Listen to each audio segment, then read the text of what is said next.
بسم اللہ الرحمن الرحیم۔ السلام علیکم، کیسے ہو بچوں؟ امید کرتی ہوں خیریت سے ہوگے۔ آج کا ہمارا سبق تھوڑا سا نیا بھی ہے اور تھوڑا سا الگ بھی ہے۔ صفحہ نمبر 38 یعنی 38 کے اوپر آپ دیکھ سکتے ہیں ہمارے پاس عنوان ہے اسم مصدر اور حاصل مصدر، ٹھیک ہے۔ تو پہلی بات بچوں، آج ہم پڑھنے والے ہیں اسم کی ایک قسم کے بارے میں جس کو کہتے ہیں اسم مصدر، یعنی وہ اسم جو خود کسی الفاظ سے بنا نہیں ہو، ٹھیک ہے، یعنی کہ وہ اپنی ہی پیداوار ہو، ٹھیک ہے، وہ خود بنا ہو لیکن اس سے بہت سارے اسم اور فعل بنتے ہوں، ٹھیک ہے، جس کے آخر میں نون الف نہ آتا ہے نا، تو یہ ہمارے پاس مصدر ہوتے ہیں، جیسے چلنا، پھرنا، لکھنا، بولنا، کھانا، پینا، لڑنا، جھگڑنا، آنا، جانا، تو یہ سب کیا ہیں؟ یہ مصدر ہوتے ہیں، ٹھیک ہے۔ مصدر کہتے ہیں صدر سے نکلے ہوئے لفظ کو، یعنی صدر کہتے ہیں سینے کو، اور سینے سے کیا ہے؟ انسان کی بات نکلتی ہے، تو وہاں سے انسان کی سوچ ابھرتی ہے۔ تو اسی طرح سے اس اعتبار سے اس میں مصدر ایسے الفاظ کو کہا جاتا ہے کہ جس سے نئے نئے الفاظ بنتے ہوں لیکن وہ خود کسی سے نہ بنا ہو۔ اور حاصل مصدر کس کو کہتے ہیں بچوں؟ اس میں مصدر سے بننے والے الفاظ، ٹھیک ہے، یعنی کہ وہ الفاظ جو مصدر تو نہ ہو لیکن وہ مصدر کے اثر کو ظاہر کرے، جیسے کسی لفظ کے آخر میں ہے اور ٹے لگ جاتی ہے، جیسے آہٹ، آنا سے آہٹ، ٹھیک ہے، مجھے کسی چیز کی آہٹ محسوس ہوئی یعنی آواز آئی۔ لڑائی، لڑائی جھگڑا کیا ہوتا ہے؟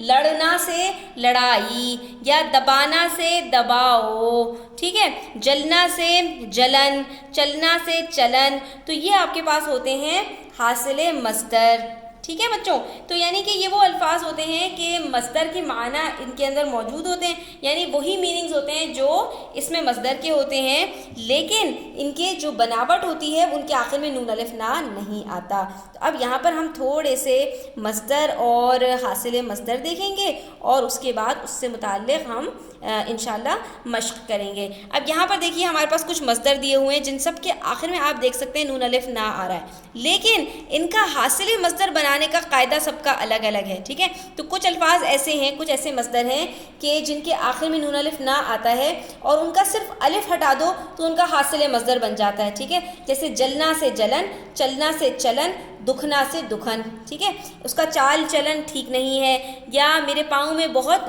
دکھن ہو رہی ہے، میرا پاؤں دکھ رہا ہے، ٹھیک ہے، اور میرے پاؤں میں دکھن ہو رہی ہے، ٹھیک ہے۔ ہمیں کسی سے جلن حسد نہیں کرنا چاہیے، تو یہ سب کیا ہے؟ یہ حاصل مصدر ہے۔ اسی طرح سے اگر نون الف نہ پورا ہی ہٹا دیں، صرف الف کے بجائے نون کے ساتھ الف ہٹا دیں تو بھی آپ کے جو ہے وہ حاصل مصدر بن جاتے ہیں، جیسے دوڑنا سے دوڑ، چاہنا سے چاہ، اور ہنسنا سے ہنس، ٹھیک ہے، وہ ہنس رہا ہے یا ہنس رہی ہے، تو یہ کیا ہے؟ یہ بھی حاصل مصدر ہیں، اور اس کا قاعدہ کیا ہے کہ نون الف نہ دونوں ہی ہٹا دیا۔ اس کے بعد پھر آپ کیا کریں کہ نون الف نہ ہٹائیں بھی اور کچھ ایڈ بھی کریں، کچھ اس کے اندر مزید ڈال دیں۔ کیا ڈال دیں؟ حمزہ واؤ، جیسے دبانا سے نہ ہٹا دیا، دبا او، دباؤ، جھکانا سے جھکاؤ، ٹھیک ہے، بہانا سے بہاؤ، پانی کا بہاؤ، ٹھیک ہے، کسی شخص کا جھکاؤ، ٹھیک ہے، اور اس کے اوپر بہت زیادہ دباؤ ہے یعنی پریشر ہے۔ دباؤ کس کو کہتے ہیں؟ پریشر کو کہتے ہیں۔ ملانا سے، اچھا اب کیا کر رہے ہیں ہم یہاں پر؟ نون الف نہ ہٹا رہے ہیں۔ اچھا یہاں پر جو پہلا والا قاعدہ تھا نا بچوں، اس کے اندر ہم نے صرف الف ہٹایا تھا اور دوسرے والے قاعدے میں ہم نے نون الف نہ ہٹایا تھا۔ باقی تمام قاعدوں کے اندر ہم نے نون الف نہ پہلے ہٹانا ہے اور پھر کچھ ایڈ کرنا ہے، تو اس طرح سے آپ کو قاعدے یاد رکھنا آسان رہے گا کہ سب میں ہم نون الف نہ ہٹا رہے ہیں، لیکن صرف ایک قاعدہ ایسا ہے کہ جس میں نون الف نہ ہٹانے کے بعد کچھ بھی اور نہیں لگا رہے، اور باقی سب کے اندر ہم تھوڑا تھوڑا کچھ نہ کچھ ایڈ کر رہے ہیں۔ کہیں پر حمزہ واؤ او، کہیں پر واؤ ٹے وٹ، کہیں پر ہے ٹے ہٹ، اور کہیں پر حمزہ الف اور چھوٹی ہے، یعنی الف حمزہ چھوٹی ہے، یہ کیا ہوتا ہے؟ آئی، ٹھیک ہے، جس کی آواز کیا آتی ہے؟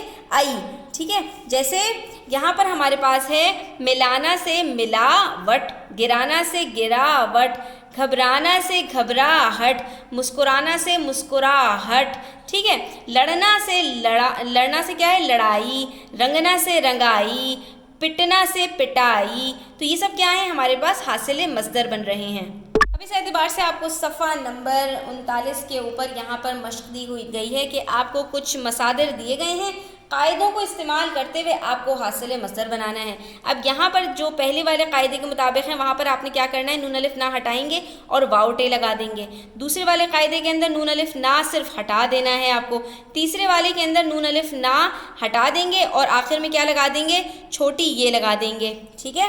اور اس کے بعد پھر یہاں پر آپ جو ہے وہ نون الف نہ ہٹائیں گے اور اس کے ساتھ ساتھ آخر میں ہم حمزہ چھوٹی یہ لگا دیں گے اور یہاں پر نون الف اور صرف یہاں پر ہم الف کو ہٹا دیں گے، تو یہ بن جائے گا ہمارا حاصل مصدر۔ اب یہ سارے وہ الفاظ ہیں جو ہم عام روزمرہ میں استعمال کرتے ہیں۔ ملاوٹ مت کرو، تھکاوٹ محسوس ہو رہی ہے، اس میں گلاوٹ نہیں ہے، کام میں رکاوٹ آ رہی ہے، سجاوٹ خوبصورت ہے، ٹھیک ہے، تھوک نگل لو، روک ٹوک مت کرو، اچھا بول بولو، ٹھیک ہے۔ اور پھر کھانسی پھانسی یہ تو آپ جانتے ہی ہیں، پڑھائی پٹائی لکھائی یہ سب جانتے ہیں آپ۔ اس کے بعد دل کی دھڑکن تیز ہے، برتن میں کھرچن لگی ہوئی ہے، بہت زیادہ چبھن محسوس ہو رہی ہے، ٹھیک ہے، اور یہاں پر مجھے لگن محسوس نہیں ہو رہی ہے، ٹھیک ہے۔ تو یہ سارے کے سارے کیا ہیں، یہ آپ کو کوئی نہ کوئی کیفیت بتاتے ہیں کہ کسی بھی چیز کی کیفیت کیسی ہے، اس چیز کی جو ہے وہ حالت کیسی ہے۔ تو یہ سارے حاصل مصدر کا جو آپ کو یہاں پر استعمال ہے وہ بھی بتا دیا گیا۔ اب یہاں پر آپ کو مصادر بتائے گئے ہیں اور اب آپ کو یہ نہیں بتایا گیا کہ اس کے اندر قاعدہ کون سا لگے گا، بس اب آپ نے خود سے سوچنا ہے اور آپ نے یہاں پر اس کے حاصل مصدر بنا دینے ہیں۔ تو بچوں یہ سارے بھی وہ الفاظ ہیں جو ہم نے کہیں نہ کہیں سنے ہوئے ہیں، جیسے کہنا سے کہا وت، نون الف نہ ہٹا کے واو تے لگا دیا، مارنا سے مار، پکارنا سے پکار، گنگنانا سے نون الف نہ ہٹا کے ہیٹے ہٹ لگا دیا، گنگناہٹ، چاہنا سے نون الف نہ ہٹا کے اور ہم نے تے لگا دیا، چاہت، بگاڑنا سے بگاڑ، لچکنا سے لچک، لچک کہتے ہیں فلیکسیبلٹی، چلنا سے چلن، گھبرانا سے گھبراہٹ، دمکنا سے دمک جیسے چمک دمک کسی چیز کی، سہارنا سے سہار، اکتانا سے اکتاہٹ، چمکنا سے چمک، کھٹکنا سے کھٹک اور کڑکنا سے کڑک جیسے بجلی کی کڑک ہوتی ہے۔ یہیں پر یہ سبق مکمل ہوتا ہے۔ امید کرتی ہوں آپ کو سمجھ آیا ہوگا۔ ویڈیو اچھی لگی ہو تو لائک کیجیے گا، اپنے فرینڈس کے ساتھ شیئر کیجیے گا، چینل کو سبسکرائب کرتے جائیے گا۔ اپنا خیال رکھیے گا۔ اللہ حافظ۔